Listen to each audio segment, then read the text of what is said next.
If you own a home service business, I want you to understand this right here. This island has everything that you need to get started. It has chicken and rice, it has water, and it has a place to sleep. Those are the bare minimums that you need to live a life and live decent. When you're first starting in a home service business, this is going to be for most people door knocking and cleaning houses. This is the basic thing. You're bringing a customer in and you're fulfilling that customer and you're able to make cash. Now, what is the next step? When there is a fog around the island, we are not able to see what is out there. We can't see if there's lobsters on the other side of that. We never tasted it, so we don't know that it's even there. Our brain hasn't been open to that idea yet. Once these clouds start to move away and you see the next step of how to go through, you're gonna realize, oh, hiring a worker to clean the houses for me, then I can go out and knock more doors and bring more customers in to be able to make more money. Perfect. I'm gonna do that. Yes, it is going to be scary. It is going to be daunting. You have to be able to swim over there to see, oh my gosh, now I just added peanut butter and jelly sandwiches. So now you just learned something new. Now you can bring this over to your island, and now your island is going to get a little bit bigger. Now your island has a little bit more things on here. Now, when we do this over time and we just keep bringing more and more things in here and we start moving all of the clouds, eventually we'll end up with a huge island like something like this that has automations, SOPs, continuously growing. You have branding. That is when you actually feel like you are growing a business, because when you are down here and you are in these first three steps, you are going to be in the hamster wheel. And when I say hamster wheel, ask yourself, do I want to make a sale and get paid on it 4 or 5 times? Or do I want to make a sale once and get paid really quick cash and just call it good? You can do either one. That is totally fine. But majority of people, they want to build something that is long lasting and is actually an asset for themselves to make it. Maybe it's a huge company that you want to build.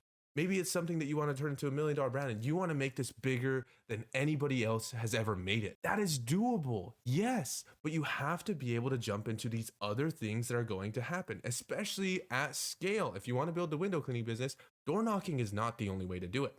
I will tell you that right now. Any course that you join about window cleaning is going to tell you, let's go knock doors, let's go knock doors. That is not the only way to do it.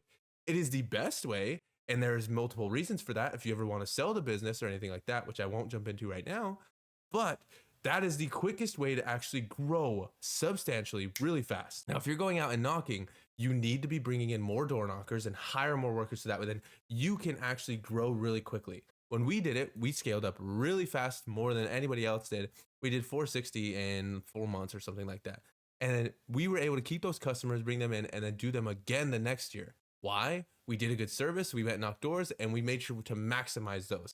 So this is not only true with bringing in customers and starting over every year, but this is also true in the winters. A lot of people go like this. They go really high, they bring in a lot of money. Winter comes, they completely stop and they don't know what to do or where to pivot or where to even go to or how to bring money in. They get this stress and they're like, oh shit, I don't know what to do.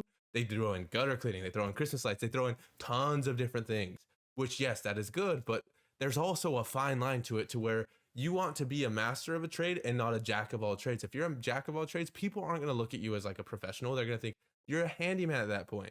If you want to build a brand, you have to have expertise in something. If you have no expertise in putting up permanent lights, cleaning gutters or pressure washing, and your main thing is window cleaning, you're going to confuse people. And this is like a little trade secret.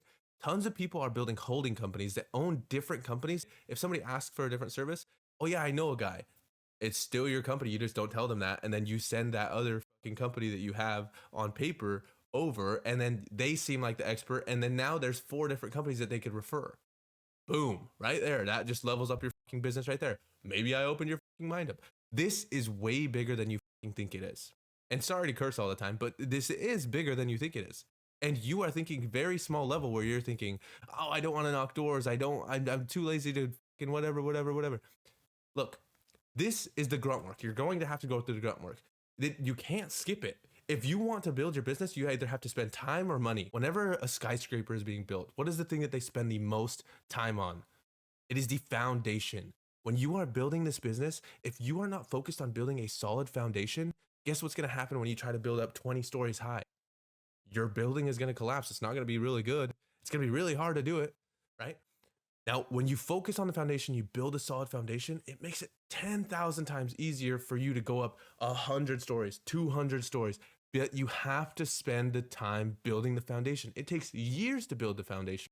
But with this, building a good foundation means having solid systems in place. And when you start with solid systems from the beginning, easier. There's no headaches. There's nothing, none of that bullshit that you have to deal with. Now, if this is something that you want to dive deeper into and you want to actually learn more about, book a call down below, man. Like, we'll get you taken care of. We'll show you how to systemize and operate your business and actually scale it. Whether that is hiring door knockers or helping you build your online presence. That's what I've got for you guys. I mean, I'm just yapping at this point. Deuce.